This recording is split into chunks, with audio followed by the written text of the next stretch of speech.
அடுத்ததான் நம்ம எதை பத்தி பேச போறோம் அப்படின்னு பாத்தீங்கன்னா பைனாப்பிள் பத்தி தான் பேச போறோம். ஸோ பைனாப்பிள் பத்தி இன்ட்ரெஸ்டிங்கான ஒரு விஷயம் என்ன அப்படின்னு பார்க்கும்போது நம்மளோட பைனாப்பிள் வந்து நம்மளோட டேஸ்ட் பட்ஸை வந்து டெஸ்ட்ராய் பண்ணிரும் அப்படின்னு சொல்றாங்க. அதாவது வந்து பைனாப்பிள் சாப்பிட்டதுக்கு அப்புறமா வந்து நம்மளோட நாக்கில் வந்து எந்த சுவையுமே வந்து நம்மளால வந்து சுவைக்க முடியாது அப்படின்னு சொல்றாங்க. இது ஏன் அப்படின்னா பைனாப்பிளில் வந்து ப்ரோமாலைன் அப்படின்ற ஒரு என்சைம் இருக்கு. ஸோ இந்த என்சைம் தான் இதுக்கு வந்து காரணம் அப்படின்னு சொல்றாங்க. ஸோ இதை தவிர்க்கிறதுக்கு வந்து நம்ம என்ன பண்ணணும் அப்படின்னு பார்க்கும்போது இந்த பைனாப்பிளை வந்து நல்ல குட்டி குட்டி ஸ்லைஸாக கட் பண்ணி நம்மளுக்கு வேண்டிய அளவில் வந்து கட் பண்ணி ஃப்ரிட்ஜில் வச்சுட்டு அதுக்கப்புறம் சாப்பிட்டோம் அப்படின்னா வந்து இந்த என்சைம் வந்து இல்லாமல் போயிடும் அப்படின்னு சொல்கிறாங்க.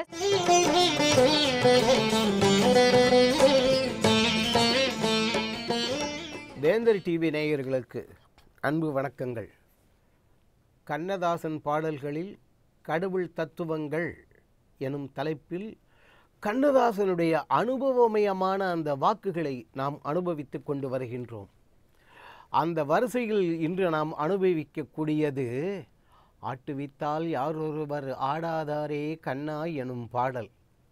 சோகப்பாடல் தான். ஆனால் மனிதன் அந்த துயரத்தில் தான் அப்படியே ஆக ஆக அப்படியே பொங்கி பொங்கி பொங்கி வரும். அப்படி இங்கேருந்து வரும். சந்தோஷத்துலனா இங்கேருந்து தான் வரும். அவ்வளோதான். அப்படி ஆத்மார்த்தமாக வருமே. இப்போ தெரியுதா? ஆட்டுவித்தால் யார் ஒருவர் ஆடாதாரே ஆட்டுவித்தாய் வள்ளலார் வாக்கு. ஆட்டுவித்தாய் நீ அப்பர் சுவாமிகள் வாக்கு. கண்ணதாசன் ஏதோ எந்திராரூடானி மாயையா கீதையில் கிருஷ்ணன் சொன்னது.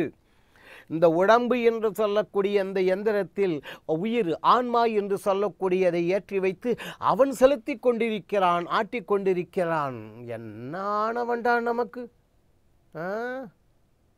என்னால் முடியாதே கிடையாது, என்னால் முடியாதே கிடையாது, என்னால் முடியாதே கிடையாது அப்படின்னு நடக்காதுப்பா. எவ்வளவோ பெரிய பெரிய கொம்பாதி கொம்பர்கள்லாம் நான் சொல்கிறத ஒரு பய கேட்க மாட்டேங்கிறான். வெளியில் தான் எனக்கு மரியாதை, வீட்டுக்குள்ளே மரியாதையே இல்லை. என் மூஞ்சியை பாருங்கள், வீட்டுக்குள்ளே எனக்கு மரியாதையே இல்லை. ஒன்றும் என் பேச்சையே கேட்க மாட்டேங்குது. சார், வீட்டுக்குள்ளே இருப்பவர்களோ வெளியில் இருப்பவர்களோ உங்கள் பேச்சை கேட்பதை விடுங்கள். முதலில் நாம் நமது பேச்சை கேட்கின்றோமா? இதில் அப்படி தலையை வர தூக்கி விட்டுக்கிறோம். என் பேச்சை நானே கேட்க மாட்டேன். போச்சு. இப்போ தெரியுதா?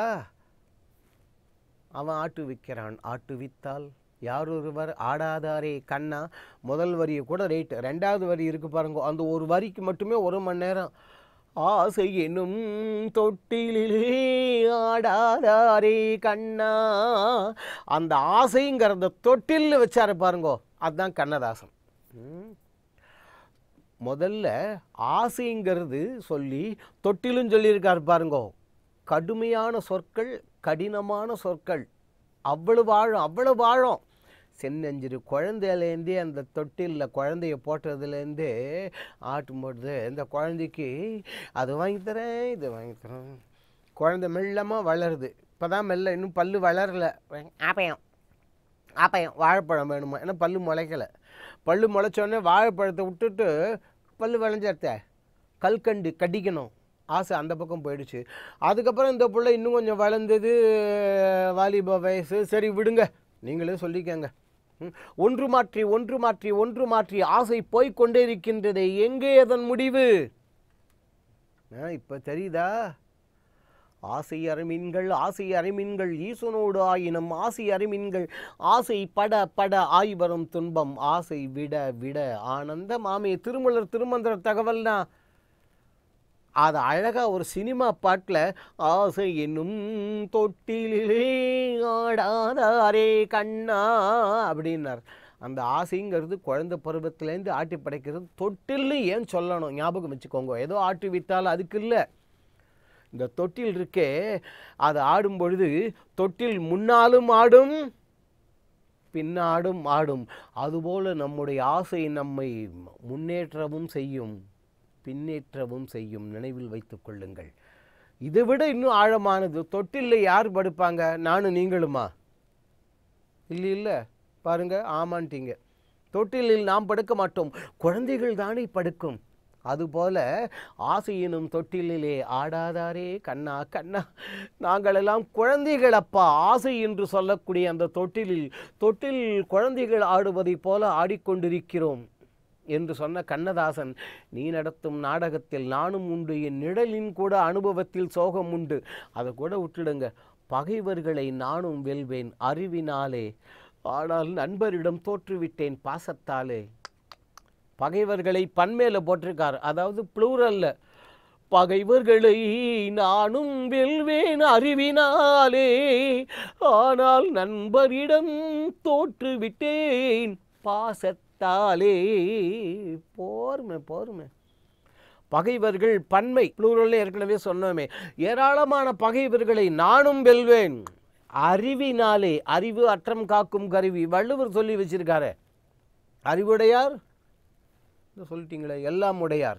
என் பகைவர்களை என் அறிவாற்றலால் வென்று விட்டேன். அப்புறம் ஏண்டா ஆடுற இப்போ சோகத்தில்? என்ன ஒன்றும் இல்லையப்பா, நண்பரிடம் தோற்றுவிட்டேன் பாசத்தாலே. அந்த பாசம்னாலே வழுக்குதே. முந்தெல்லாம் கோயில் குளத்தில் இறங்கும் போதே டேய் பாசம் ஜாஸ்திடா வழுக்க போகிறது அப்படிம்பாங்க. பாசம் இருந்தால் வழுக்கல் இருக்கும். ஆனால் நண்பரிடம் தோற்றுவிட்டேன் பாசத்தாலே. என்னுடைய பாசம் அவர்களிடம் தோற்று போய்விட்டேன். ஏராளமான பகைவர்களை அறிவாற்றலால் வென்ற நான், ஆனால் நண்பனிடம் ஒரே ஒரு நண்பன் கிட்டிய அவ்வளவு பேரை அறிவால் வெல்ல முடிந்த எனக்கு என் பாசம் செலுத்தியதன் காரணமாக ஒரே ஒருவனை வெல்ல முடியவில்லை, தோற்று போய்விட்டேன். முடிஞ்சு போச்சு. அதுக்கு அடுத்தது கடல் பாஞ்சாலி உன்னிடத்தில் சேலை கேட்டாள், அந்த பார்த்தனவன் உன்னிடத்தில் கீதை கேட்டான். ஏற்கனவே விளக்கம் பார்த்துருக்கோம் நம்ம புல்லாங்குழல் கொடுத்த மூங்கில்களை பாட்டுக்கு பார்க்கும் பொழுதே. நான் இருக்கும் நிலையில் உன்னை என்ன கேட்பேன், இன்னும் இவர் என்ன கேட்க போகிறாருன்னு 3 வரி முடிஞ்சு போச்சு ஐயா. இன்னும் இவர் என்ன கேட்க போகிறாரு இல்லை, இந்த செக்கில் கடைசியில் கையெழுத்து போடுற மாதிரி இன்னும் நன்மை செய்து துன்பம் வாங்கும் உள்ளம் கேட்பேன். பா ஆகா ஆகா. அதான் கண்ணதாசன். பாகவதம் 7 பாகவதம் உண்டு. அதில் பாகவதத்தில் பார்த்தோம்னாக்க இந்த ரந்திதேவன் கதைன்னு ஒன்று உண்டு. ரந்திதேவன் கதை காஞ்சி மகா சுவாமிகள் ரொம்ப பிடிக்கும் அவருக்கு. அந்த ரந்திதேவன் எல்லாத்தையும் இழந்து கடைசியில் இருந்த கொஞ்சூண்ட ஒரு மாவு, உங்களுக்கு என்ன மாவு பிடிக்குமோ கோதுமை மாவு, இந்த பாவெல்லாம் விதை வச்சுக்கோங்களேன், கஞ்சி மாவு, அதை அவன் மனைவி குழந்தை எல்லாத்தையும் வரக்கூடிய ஏழை பழைகளுக்கு கொடுத்தாச்சு. கடைசியில் ஒருத்தன் கண்ணங்கரேல்னு அப்படி நிற்கிறான். தண்ணி தான் இருக்கு, அதை அவனுக்கு ஊற்றினானா. ஊற்றும் பொழுது ஏ பரவாசுதேவா, ஏ தெய்வமே, இதை இவனுக்கு நான் கொடுப்பதன் மூலமாக எல்லா ஜீவராசிகளுடைய கஷ்டமும் துயரங்களும் என்னை சேரட்டும். அப்பா, வேற யாரானும் ஒத்தர் உலக அளவில் இப்படி கேட்டிருப்பாங்களா? எல்லா ஜீவராசிகளுடைய துயரமும் கஷ்டங்களும் என்னை சேரட்டும்னு கேட்டான் பாருங்கோ. அவன் தான் ரந்திதேவன். அந்த கதையை இங்கே தூக்கி போட்டு இன்னும் நன்மை செய்து துன்பம் வாங்கும் உள்ளம் கேட்பேன். அதுதான் கண்ணதாசன். அடுத்த வரி வாங்க, பகவத்கீதை அப்படியே இதில் என்ன மிக்சின்னு சொல்கிறீங்களா ஆங்கிலத்தில், அதில் போட்டு எடுத்த மாதிரி. கடலளவு கிடைத்தாலும் மயங்க மாட்டேன், அது கையளவே ஆனாலும் கலங்க மாட்டேன். ஆஹா ஆகா ஆபூரியமானம் அச்சல பிரதிஷ்டம்னு பகவத்கீதை 2வது அத்தியாயம் கடைசியில் வரக்கூடிய ஸ்லோகம். இந்த கடல் தான் ஸ்திதப்பிரஜர்களுக்கு அடையாளம். அந்த இடத்துல கடலில் எவ்வளவோ தண்ணி மழைக்காலத்தில் போய் விடுறது.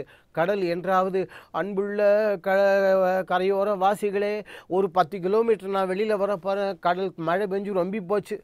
கடை உங்கள்கிட்ட தான் ஏன் சொல்லிகிட்ருக்கேன், நான் 10 கிலோமீட்டர் உள்ளே வரப்போகிறேன், கொஞ்சம் தள்ளிக்கோ சொல்லுதா?